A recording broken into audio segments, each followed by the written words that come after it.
അതേ സമയത്ത് റബ്ബിന്റെ നിഅമത്തുകൾ പറയണം. അത് റബ്ബ് തന്നു എന്ന നിലക്ക് റബ്ബിനോടുള്ള സ്നേഹം നിമിത്തം പറയണം. ഭർത്താവിനെ സ്നേഹിക്കുന്ന ഭാര്യ ഭർത്താവിന്റെ നന്മകൾ ഇങ്ങനെ കൂട്ടാളികളോട് പറയും. എനിക്ക് അങ്ങനെ ചെയ്തു എന്ന ഭർത്താവാണ്, ഇങ്ങനെ ചെയ്തു എന്ന ഭർത്താവാണ് എന്ന് ഭർത്താവിനെ കുറിച്ച് പറയും, മഹത്വം പറയും. സ്നേഹിക്കാത്ത ഭാര്യക്കത് പറയാൻ കഴിയില്ല. എങ്കിൽ അല്ലാഹുവിനെ സ്നേഹിക്കുന്ന അടിമ അല്ലാഹുവിനെ പുകഴ്ത്തി പറഞ്ഞുകൊണ്ടേയിരിക്കണം. സുബ്ഹാനല്ലാഹി തംലഉൽ മീസാൻ അൽഹംദുലില്ലാഹി തംലഉ മാ ബൈനസ് സമാഇ വൽ അർദ്.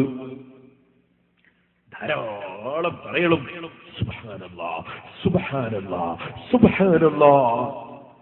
ഏറ്റവും ചുരുങ്ങിയത് കഴിയുമെങ്കിൽ രാവിലെ സുബ്ഹാനല്ലാഹി വബിഹംദിഹി എന്ന് 100 പ്രാവശ്യം പറയണമെന്ന് മുഹമ്മദുർ റസൂലുള്ളാഹി. വൈകുന്നേരവും പറയണം സുബ്ഹാനല്ലാഹി വബിഹംദിഹി 100 പ്രാവശ്യം. സുബ്ഹാനല്ലാഹ്. അല്ലാഹുവിന്റെ പരിശുദ്ധതയെ നാം വാഴ്ത്തുന്നു. ഒരു ന്യൂനതയുമില്ലാത്തവനാണവൻ. അവനെ പുകഴ്ത്തി പറയുന്നതോടുകൂടെ, അവനെ സ്തുതിക്കുന്നതോടുകൂടെ ധാരാളം ചൊല്ലണം ഉമ്മമാരെ. സുബ്ഹാനല്ലാഹിൽ അസീം വബിഹംദിഹി. അതും രാവിലെയും വൈകുന്നേരവും 100 പ്രാവശ്യം പ്രത്യേകം സുന്നത്താണ്, ഹദീസിൽ വന്നിട്ടുള്ളതാണ്. സുബ്ഹാനല്ലാഹ് വൽഹംദുലില്ലാഹ് അല്ലാഹു അക്ബർ പ്രത്യേകം സുന്നത്താണ്. ധാരാളം റബ്ബിനെ പുകഴ്ത്തിക്കൊണ്ടിരിക്കണം. എപ്പോഴും പറയണം അൽഹംദുലില്ലാഹ്, റബ്ബിനെ സ്തുതിക്കണം. ധാരാളം ദിക്റുകൾ ചൊല്ലണം. അപ്പോഴാണ് ഖൽബ് തെളിയുന്നത്, അപ്പോഴാണ് ഖൽബ് ശുദ്ധീകരിക്കപ്പെടുന്നത്. നാവ് കൊണ്ട് ഇങ്ങനെ തുടച്ചുകൊണ്ടേയിരിക്കണം. നാവ് കൊണ്ട് മനസ്സ് തുടക്കുക, അതിന് ദിക്ർ കൂട്ടി തുടക്കുക. ഇങ്ങനെ ദിക്ർ ചൊല്ലുമ്പോൾ അല്ലാഹു നമ്മുടെ ഖൽബിന് വലിയ നൂറ് തരും, വലിയ പ്രകാശം തരും.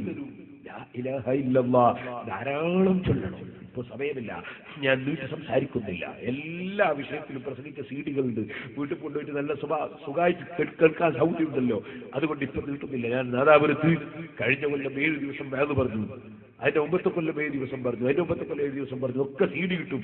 അതിനൊക്കെ സീഡികൾ കേൾക്കാൻ വേണ്ടി നിങ്ങൾ ശ്രമിക്കണം. ഖണ്ഡന പ്രസംഗം കേൾക്കുന്നവർക്ക് അതിന്റെ സീഡികളുണ്ട്, ധാരാളം കേൾക്കാനുണ്ട്. ഈ അടുത്ത് ഇറങ്ങിയ സീഡി ഉണ്ട്.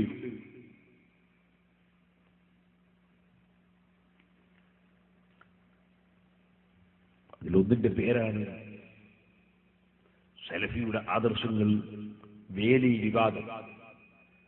അതൊരു വേലി വിവാദമുണ്ട്, ഇത് കേൾക്കേണ്ടി തന്നെയാണ് എല്ലാവരും. മറ്റൊന്നാണ് സലഫിയുടെ മദ്ഹ്, അബൂജഹലിന്റെ കുഫ്ർ. സലഫി വന്നിട്ട് മൗലവി വന്നിട്ട് പറഞ്ഞു 11 മദ്ഹ് പറഞ്ഞു അബൂജഹൽ, 11 ഖുർആനിനെതിരാണ്.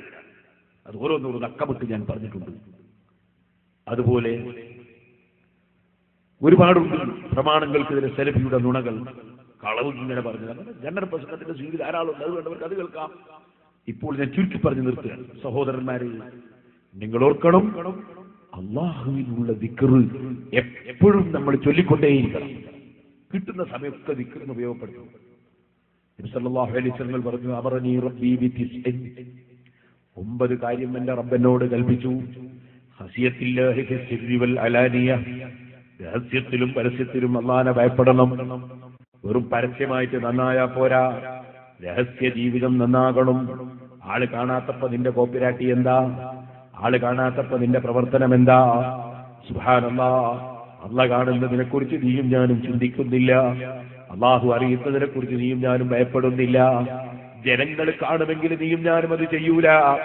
സുബ്ഹാനല്ലാഹ്, ഒരു 6, 7, 8 വയസ്സുള്ള ഒരു കുട്ടി കാണുമെങ്കിൽ ചെയ്യാത്ത തെറ്റുകൾ പടച്ചറപ്പിന്റെ മുന്നിൽ വെച്ച് ചെയ്തില്ലേ ചെറുപ്പക്കാരാ. ഖശിയത്തില്ലാഹി ഫിസ്സിർരി വൽ അലാനിയ, രഹസ്യത്തിലും പരസ്യത്തിലും അല്ലാഹുവിനെ ഭയപ്പെടണം. പരസ്യമായി മാത്രം ഭയപ്പെട്ടാൽ പോരാ, രഹസ്യമായി മാത്രം ഭയപ്പെട്ടാൽ പോരാ. അതേ നബി സല്ലല്ലാഹു അലൈഹി വസല്ലം തങ്ങൾ പറഞ്ഞില്ലേ, അതിന്റെ പുറമെ വൽ ഖസ്ദി ഫിൽ ഫഖ്രി വൽ ഗിനാ, ഐശ്വര്യമുള്ള സമയത്തും ദാരിദ്ര്യമുള്ള സമയത്തും മിതത്വം പാലിക്കണം. എത്ര കിട്ടിയാലും അനാവശ്യം ചെലവഴിക്കരുത്. എത്ര ദാരിദ്ര്യമുണ്ടെങ്കിലും അത്യാവശ്യത്തിനുള്ള ചെലവുകൾ ചുരുക്കരുത്.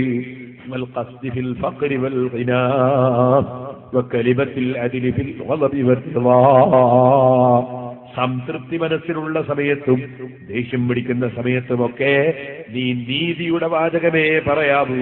ഒരിക്കലും അനീതി സംസാരിക്കരുത്. ഒരിക്കലും അനീതിയുള്ള കാര്യങ്ങൾ ചെയ്യരുത്.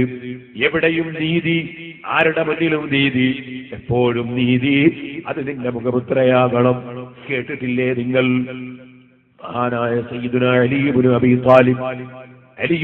താലിബ് റളിയല്ലാഹു അൻഹു, ബഹുമാനപ്പെട്ടവരുടെ പടയങ്കി അലി റളിയല്ലാഹു അൻഹുവിന്റെ പടയങ്കി വീണുപോയി. ആ പടയങ്കിയും നോക്കി കുറെ തെരഞ്ഞു നടന്നു, എവിടെയും കാണുന്നില്ല. മഹാനായ അലി റളിയല്ലാഹു അൻഹു ഒന്നോ രണ്ടോ ദിവസം കഴിഞ്ഞ് അങ്ങാടിയിൽ ചെന്ന് നോക്കുമ്പോ ആ പടയങ്കി യഹൂദി വെച്ച് വിൽക്കുകയാണ്. യഹൂദിയെ തൊണ്ടി സഹിതം പിടിച്ചു. എന്റെ പടയങ്കിയാണ്, എനിക്ക് തരണമെന്ന് പറഞ്ഞു. അദ്ദേഹം കൂട്ടാക്കിയില്ല. അലി റളിയല്ലാഹു അൻഹു കോടതിയിലേക്ക് പോയി. ഭരണാധികാരിയായ അലി റളിയല്ലാഹു അൻഹു താൻ തന്നെ നിശ്ചയിച്ച കോടതിയിലേക്ക് ജഡ്ജിയുടെ സമീപത്ത് ചെന്നു. ആരാണത്? മഹാപണ്ഡിതനായ സുറൈഹുൽ ഖാദി റളിയല്ലാഹു അൻഹു ആണ്. കോടതിയിൽ കേസ് ബോധിപ്പിച്ചു. സുറൈഹുൽ ഖാദി ചോദിച്ചു, അലി ഇബ്നു അബീ താലിബ് തങ്ങളെ, നിങ്ങൾക്ക് നിങ്ങളുടേതാണ് പടയങ്കി എന്നതിന് സാക്ഷിയുണ്ടോ? യഹൂദി പറയുന്നത് എന്റേതാണെന്നാണല്ലോ, നിങ്ങൾക്ക് സാക്ഷിയുണ്ടോ? അലി റളിയല്ലാഹു അൻഹു പറഞ്ഞു, ഉണ്ട്. ആരാ സാക്ഷി? എന്റെ മകൻ ഹസൻ സാക്ഷിയാണ്. എന്റെ മകൻ ഹസൻ സാക്ഷിയാണ്. എന്റെ അടിമ ഖംബറും സാക്ഷിയാണ്. അലി റളിയല്ലാഹു അൻഹുവിനോട് സുറൈഹുൽ ഖാദി പറഞ്ഞു, അമീറുൽ മുഅ്മിനീൻ അലി ഇബ്നു അബീ താലിബ് തങ്ങളെ, സ്വന്തം ബാപ്പാക്ക് അനുകൂലമായി മകൻ സാക്ഷി പറഞ്ഞാൽ ഇസ്ലാമിന്റെ കോടതിയിൽ സ്വീകരിക്കൂല. മകൻ ബാപ്പക്ക് അനുകൂലമായി സാക്ഷി പറഞ്ഞാൽ കോടതിയിൽ സ്വീകരിക്കൂല.